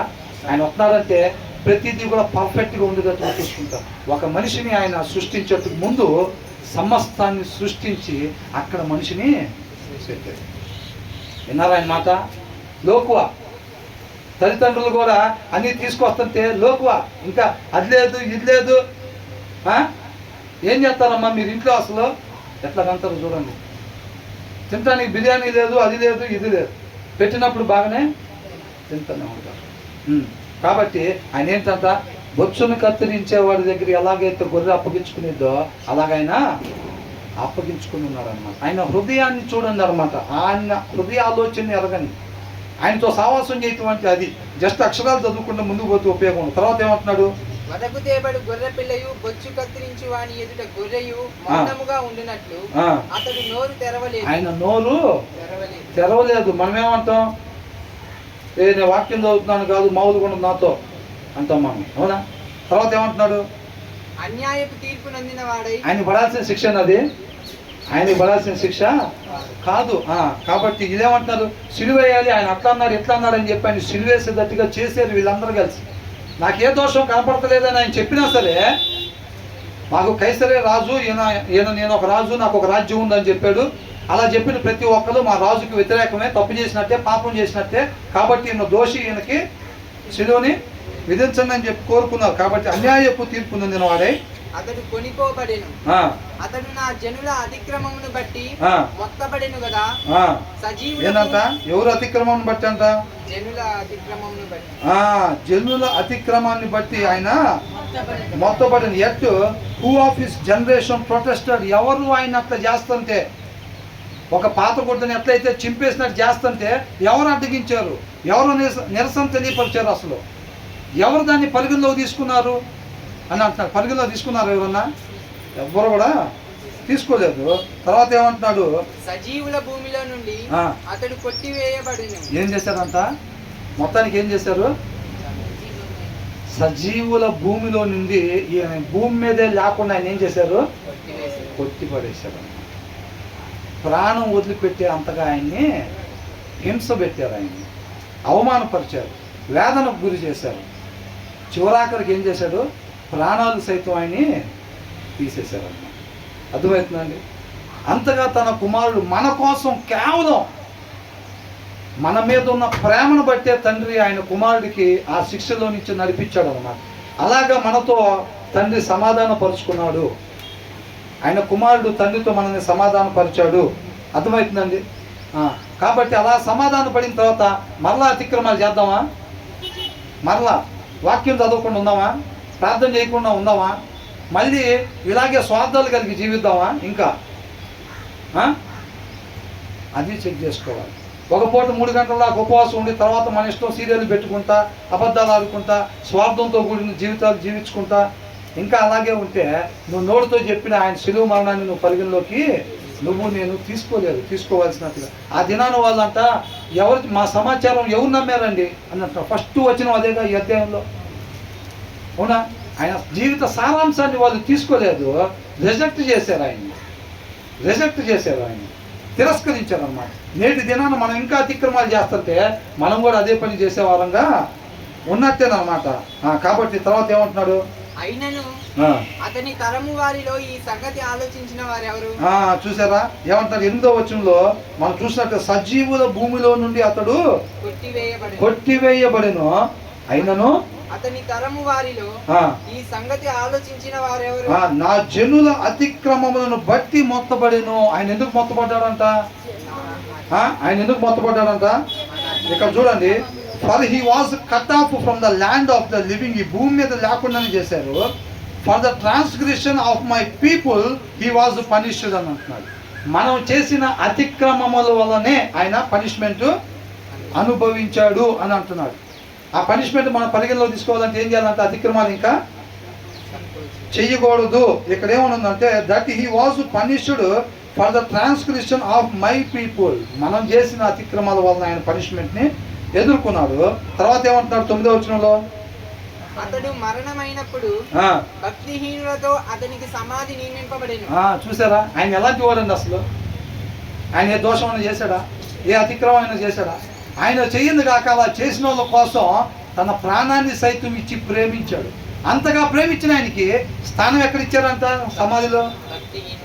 భక్తిహీనులతో పాటు ఆయనకి సమాధిని ఏర్పాటు చేశారు. అంటే ఆయన ఎంతగా అవమానించారు చూడండి. అవునా? ఆ ప్లేస్లో పెట్టారు. ఏంటంటే మమ్మల్ని ఎక్కడ కూర్చోబెట్టారు అంటారు. అబ్బాయి కొద్దిగా చదవట్లేదని చెప్పి ఇంకో గ్రేడ్లో కూర్చోబెడితే అమ్మటే వచ్చేస్తారు పేరెంట్స్. ఏంటి సరిగ్గా చదవని వాళ్ళ దగ్గర కూర్చోబెట్టారంట అమ్మాయిని, ఎట్లా అన్నారంట అట్లా అన్నారంట అంటారు. అవునా? నీతిమంతుడు అయ్యిండు కూడా ఆయన ఎక్కడ పెట్టారంట? భక్తిహీనులతో అతనికి సమాధి నియమింపబడెను. ధనవంతుని యొద్ద అతడు ఉంచబడెను. చూసారా? మనం ధనవంతులు కావాలి, ఆర్థికంగా అభివృద్ధి చెందాలని వాక్య సారాంశం ఏం చెప్తుంది? ధనవంతులుగా ఉండకూడదు. ధనవంతులతో ఉంచినందుకు ఆయన అవమానపరిచినట్టుగా రాశారు ఇక్కడ. అవునా? మనం వదిలిపెడితే ప్రభువా ఒక్క నిమిషం నువ్వు కళ్ళు మూసుకున్నావు అంటే కోట్లు సంపాదిస్తావు ప్రభువా. ఎప్పుడు కూడా మన సైకిల్ తొక్కుతూనే ఉంటాం. బాగా డెవలప్ అవ్వాలి, డబ్బులు సంపాదించాలి, ప్రయత్నం ఆగదు. ప్రయత్నం ఆగదు, అవునా కదా? తర్వాత నిశ్చయముగా అతడు అన్యాయమేమీ చేయలేదు. ఆయన అన్యాయం ఏమీ చేయలేదు. అతని నోట though he had done no violence. No violence అని అంటే వాక్యము లేని హృదయంలో నుంచి వచ్చేది ఏంటంట? వాక్యం లేని హృదయంలో నుంచి వచ్చేదాన్ని వైలెన్స్ అంటారు అన్నమాట. అర్థమవుతుందండి? అలాంటిది ఏమి ఆయన చేయలేదు. తండ్రి మాట ప్రకారంగానే ఎప్పుడు ఉన్నాడు. తర్వాత ఏమంటున్నారు? అతని నోట ఏ కపటమును లేదు. రాకూడని మాట్లాడుతున్న నోట ఎప్పుడు కూడా రాలేదు. Not was any deceit in his mouth అని అంటున్నాడు. అంటే ఏ రకంగా చూసినా ఆయనకు ఆ శిక్ష 1% కూడా పడాల్సింది కాదు. ఎవరికి పడాలి? అదంతా మనకే పడాల్సింది అదంతా. తర్వాత ఏమంటారు? 10వ వచనం, అతని నలుగగొట్టుటకు యెహోవాకు ఇష్టమాయెను. ఆయన అతనికి వ్యాధి కలుగజేసెను. అతడు ఇక్కడ చూసారా ఏమనుందంటే, yet it was the lord's will, దేవుని చిత్తమై ఉందంట. ఏంటి? To crush him and cause him to suffer, and though the lord makes his life and offering for sin, పాపానికి తగిన ప్రాయశ్చిత్తంగా అంట. అర్థమవుతుందండి? Offering for sin. ఇక్కడ ఏమన్నా రాస్తారంటే though the lord makes his life, కానీ కింద మీనింగ్లో ఏమనుందంటే యూ మేక్ అని రాస్తుంది. ఏంటంట? ఆ పాపానికి పరిహారంగా మనం చేసేం. ఆయన మనం పాపం చేయకుండా ఉంటే ఆయన ప్రాయశ్చిత్తం ఉండటానికి ఉండేది కాదు. మనం పాపం చేయటం వలన ఆయన ప్లేస్లోకి వెళ్ళటానికి కారకులం ఎవరు? దేవుడు చిత్తమై ఉండి ఆయన నడిపించినా సరే ఆయన ఆ ప్లేస్లోకి వెళ్ళటానికి తప్పులు చేసింది మాత్రం మనమే అని అంటున్నాడు. Offering for sin. తర్వాత అతడు తనను తానే అపరాధ పరిహారార్థ బలి చేయగా అతని సంతానము చూచును. అతడు దీర్ఘాయుష్మంతుడు. అక్కడ ఏమనుంది? 10వ వచనంలో ఆయన అతనికి వ్యాధి కలుగజేసెను. అతడు తన్ను తానే అపరాధ పరిహారార్థ బలి చేయగా, అపరాధానికి పరిహారంగా అర్థమయ్యే బలి, మనం చేసే అపరాధానికి పరిహారం చెల్లించే బలి అన్నమాట అది. అర్థమవుతుందండి? అర్థమవుతుందా? ఏమని అంటున్నాడు? ఆయన అలాగే ఎప్పుడైతే చేసుకున్నాడో అతని సంతానము చూచును అని రాశాడు. ఇక్కడ ఏమనుందంటే, and though the lord's make his life and offering for sin, he will see his offspring. అంటే తన సంతానాన్ని, ఏ సంతానాన్ని? ఈయన వలె జీవించే వారిని. ఈయనెవరు? నీతిమంతుడా లేకపోతే ఎవరు? నీతిమంతుడు. అప్పుడు దాకా అందరూ ఎలా జీవిస్తున్నారు? నీతిమంతుడు లేడు, ఒక్కడు కూడా లేడు. ఆయన ఎప్పుడైతే అలాగా శిక్షని అనుభవించాడో ఆ పాపాలకు సంబంధించి, అపరాధానికి సంబంధించిన పరిహారాన్ని చెల్లించాడు. ఆయన చెల్లించిన తర్వాత అక్కడ ఒక సంతానం జన్మిస్తుంది అన్నమాట. అక్కడ అర్థమవుతుందండి? ఒకడు కొత్తగా జన్మిస్తేనే అని అంటున్నారు చూసారా, అది అక్కడి నుంచి స్టార్ట్ అయ్యింది. ఆ సంతానం అక్కడి నుంచి మొదలైంది. He will see his offspring and prolong his days అని అంటున్నాడు. చూసారండి? ప్రొలాంగ్ హిస్ డేస్ అంటే తర్వాత తెలుగులో ఏమన్నా అక్కడ? అపరాధ పరిహారార్థ బలి చేయగా అతని సంతానం చూచును, అతడు అది. చూసారండి? మనిషి పాపం చేసి ఏం తెచ్చుకున్నాడు? మరణాన్ని తెచ్చుకున్నాడు. అంటే ఎప్పుడు నిత్యము జీవించి ఉండాల్సిన మనిషి కొంతకాలం జీవించి మరణించేవాడుగా మనం పాపం చేయటం వల్ల మరణాన్ని తెచ్చుకున్నాము. ఆ మరణాన్ని తీసివేసాడు అనమాట ఆయన. అర్థమైందండి? మనం అతిక్రమాలు లేకుండా జీవించేటట్టుగా ఆ సంతానాన్ని అక్కడి నుంచి ఆయన తయారు చేశాడు. అంత మాత్రమే కాదు, ఆ మరణపు ముళ్ళుని విరిచాడు అనమాట అక్కడ. అర్థమవుతుందా? ఇక మనిషి శాశ్వతంగా జీవించేటట్టుగా తయారు చేశాడు. ఇంకా అక్కడి నుంచి ఏదైనా తోట ముందు ఎలాగైతే ఉన్నాడో అలాగా మనిషి అయ్యేటట్టుగా దాని పరిహారాన్ని ఆయన అక్కడ చెల్లించేశాడు. అతని సంతానం చూచును, అతడు దీర్ఘాయుష్మంతుడగును. ఏమైందంట? ఇది చూడండి, ఇది చూడాలి, ఇంకా ఇది చూడండి. ఏమైందంట? యెహోవా ఉద్దేశము అతని వలన సఫలము ఆయను అని అంటున్నాడు. యెహోవా ఉద్దేశం అది. యేసుక్రీస్తు వారి పట్ల యెహోవా ఉద్దేశము అది. మనిషి అపరాధము చేసి పాపం చేసి మరణాన్ని తీసుకొచ్చుకున్నాడు కదండి. ఆ మరణాన్ని విరిచివేసి తండ్రితో పాటు సమాధానం పరుచుకోవాలి అని చెప్పి యేసుక్రీస్తుని పంపించాడు. ఆ కార్యం మనం అపరాధం చేసిన దానికి పరిహారం చెల్లించాడు అనమాట. తన కుమారుడు ద్వారా పరిహారాన్ని చెల్లించి అంతకుముందు పండు తినకముందు ఎలాగైతే జీవించేవాళ్ళో మనిషి ఆ రీతిగా జీవించేటట్టు కొత్తగా జన్మింపజేశాడు. కొత్తగా జన్మింపజేసి మనిషి నిత్యము జీవించేటట్టుగా ఆయన చేశాడు. అర్థమవుతుందండి? కాబట్టి తండ్రి ఆ మరణపు ముళ్ళుని విరిచివేసి మనిషి యుగ యుగాలు జీవించి ఉండేటట్టుగా ఆయన మరలా మనం చేసిన పాపాన్ని తీసేసాడు అనమాట. ఆ మరణపు ముళ్ళుని విరిచేసి మనిషి యుగ యుగాలు జీవించేటట్టుగా చేశాడు అనమాట. యెహోవా ఉద్దేశము అతని వలన సఫలమగును కార్యము. తండ్రి చిత్తాన్ని నెరవేర్చాడా లేదా? తండ్రి చిత్తాన్ని నెరవేర్చాడు. అందుకని అక్కడి నుంచి పునరుద్ధానంలో తిరిగి లేచిన తర్వాత ఇంకా యేసుక్రీస్తు వారు ఆరోహణం అయ్యి వెళ్ళిపోయాడు అన్నమాట. వచ్చిన పని అయిపోయిందా లేదా? అది తండ్రి చిత్తాన్ని ఆయన ఆ రీతిగా నెరవేర్చాడు అనమాట. ఇక తర్వాత ఏమనుంది ఆ 2 వచనాలు? అతడు తనకు కలిగిన వేదనను చూచి తృప్తి నందును. ఏమవుతాడంట? ఆఫ్టర్ హీ హాస్ సఫర్డ్, ఆయన శిలువ మరణాన్ని అనుభవించిన తర్వాత he will see the light of life అని, జీవపు వెలుగుని ఆయన చూస్తాడనమాట. ఆ మరణాన్ని ఎప్పుడైతే అనుభవించాడో ఇక తర్వాత ఏమవుతాడు? అది అయిపోయిన తర్వాత ఆయన జీవాన్ని చూస్తాడా లేదా? అప్పుడు దాకా మనకి జీవం లేదు, అప్పటి నుంచి జీవం అనేది వచ్చింది. And be satisfied. ఆ తర్వాత ఏమంటున్నాడు? నీతిమంతుడైన నా సేవకుడు జనుల దోషములను భరించి తనకున్న అనుభవ జ్ఞానము చేత. ఇక్కడ ఏమని రాశారు? బై హిజ్ నాలెడ్జ్ అని రాశారు, కానీ కింద మీనింగ్ లో బై నాలెడ్జ్ ఆఫ్ హిమ్ అని ఉంది. అంటే ఆయన గూర్చిన జ్ఞానము. అర్థమవుతుందండి? ఆయన జ్ఞానంతో కాదు, ఏంటంట? ఆయనను గూర్చిన జ్ఞానం ఎందరైతే కలిగి ఉంటారో, వింటున్నారా? ఆయనను గూర్చిన జ్ఞానము మనం ఎందరైతే కలిగి ఉంటారో వాళ్ళందరూ ఏంటంట? My righteous servant will justify many. ఆయన గూర్చిన జ్ఞానంతో మనం రక్షింపబడతాము. ఆయన గూర్చిన జ్ఞానం లేకపోతే మనం రక్షింపబడలేము. ఆయన గూర్చిన జ్ఞానం ఎలా వచ్చింది? వాక్యం చదువుతుంటే ఆ జ్ఞానం మనకి వచ్చింది అనమాట. ఆ తర్వాత ఏమంటున్నాడు? అనేక మంది ఆయన గూర్చిన జ్ఞానం వస్తేనే మనం నిర్దోషులుగా జీవించగలుగుతాం. తర్వాత ఏమంటున్నాడు? కావున గొప్పవారితో నేను అతనికి పాలు పంచి పెట్టేదను. గొప్పవారితో నేను అతనికి పాలు పంచి పెట్టేదను. గనులతో కలిసి అతడు కొల్ల సొమ్ము విభాగించుకొనును. అంటే ఉన్నతమైన స్థానంలోకి దేవుడు హెచ్చింపబడ్డాడా లేదా? యేసుక్రీస్తు వారు హెచ్చింపబడ్డారు లేదా? తర్వాత ఏమంటున్నాడు? ఏలయనగా మరణము నందునట్లు అతడు తన ప్రాణమును ధారపోసెను. ఊరికినే ఇవ్వాల, దేవుడు ఆయన కుమారుడు కాబట్టి ఇచ్చాడండి. మనకి ఇస్తాడా ఏంటి? ఏంటంట? Because he poured out his life అంటూ డెత్. మరణానికి గురయ్యేంత వరకు పౌలు గారు అంటారు కదా, పానార్పణంగా నా జీవితాన్ని. అందుకనే అంట, నేను క్రీస్తును పోలి జీవించినట్టుగా మీరు నన్ను పోలి జీవించండి. మనం ఏం చేస్తాం? స్వార్థపు జీవితాలు. అవునా? స్వార్థం ఉండిద్ది. తోటి వాళ్ళు ఎట్లా పోతే మనకెందుకు, మనం మాత్రం చక్కగా రక్షణ కలిగి ఉండాలి అని అనుకుంటాం. కానీ దేవుడి ప్రేమ చూడండి ఎలాగుందో, ప్రాణం పెట్టేంతగా ప్రేమించాడు. ఆ తర్వాత అతిక్రమము చేయు వారిలో ఎంచబడిన వాడు and was numbered with the transgressors.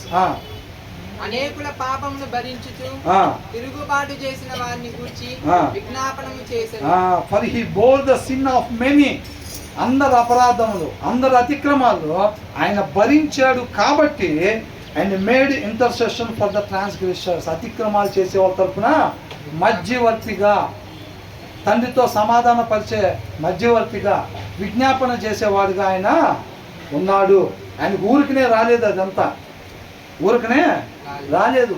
ఈ భూమి మీద ఎవరి వలన కానిది ఆయన వలన మాత్రమే అయిన పని అన్నమాట. అర్థమవుతుందండి? మనం తప్పిపోయి తండ్రి దగ్గర నుంచి మనం ఎప్పుడైతే తప్పి చేసి అవిధేయత చేసి మన పాపం చేసి మనం బయటకు వచ్చేసామో, మళ్ళా తండ్రి దగ్గరికి చేరుకోవడానికి మనకి దారి తెలియని పరిస్థితుల్లో ఆ సర్వోన్నతుడు సైన్యములకు అధిపతి మనల్ని ప్రేమించి ఆయన కుమారుని పంపించి మనం చేసిన అతిక్రమాలకి శిక్ష ఆయన మీద అనుభవింపజేసి, అవునా, ఆ మరణపు ముళ్ళుని మనం చేసిన పని వల్ల మరణం వచ్చింది. మనం చేసిన పని వల్ల మరణం వచ్చింది. ఆయన చేసిన పని వల్ల ఆ మరణపు ముళ్ళుని విరిచివేసి అతిక్రమాలు చేయకుండా నీతిమంతులుగా జీవించేటట్టుగా ఒకడు క్రొత్తగా జన్మిస్తే ఎవరు నమ్మారు మా సువార్తను అంటున్నారు చూసారా? అలా కాకుండా ఇక మీదట ఆయనని క్రియలతో కూడిన విశ్వాసంతో ఎవరైతే నమ్ముతారో వాళ్ళు క్రొత్తగా జన్మించినట్టు అన్నమాట. నమ్మి ఆయనకి మన జీవితం మీద అధికారం ఇస్తారో వాళ్ళు క్రొత్తగా జన్మించినట్టు. వాళ్ళు తండ్రితో పాటు యాక్సెస్ వాళ్ళకి ఉండిద్ది, తండ్రితో పాటు సమాధాన పడతారు, యుగ యుగాలు ఆయనతో పాటు ఉంటారు. అంతేలే కానీ మనం ఏడు మాటలు పలికేసుకోనో లేకపోతే ఏదో ఆచారంగా పలికేసుకొని లేకపోతే 3 గంటల దాకా ఉపవాసం ఉండి మజ్జిగ ప్యాకెట్లు లాగేస్తే అయిపోయింది, తర్వాత 4 గంటల దగ్గర నుంచి మన ఇష్టం. అది కాదండి పండగ జరపడం అంటే. అది ఒక దినానికి సంబంధించిన పండగ కాదు. సమస్త మానవాళి చేసిన పాపపు మరణపు ముళ్ళుని విరిచి ఆ పిల్లల్ని మళ్ళీ తండ్రి దగ్గరికి సమాధానపరిచాడు.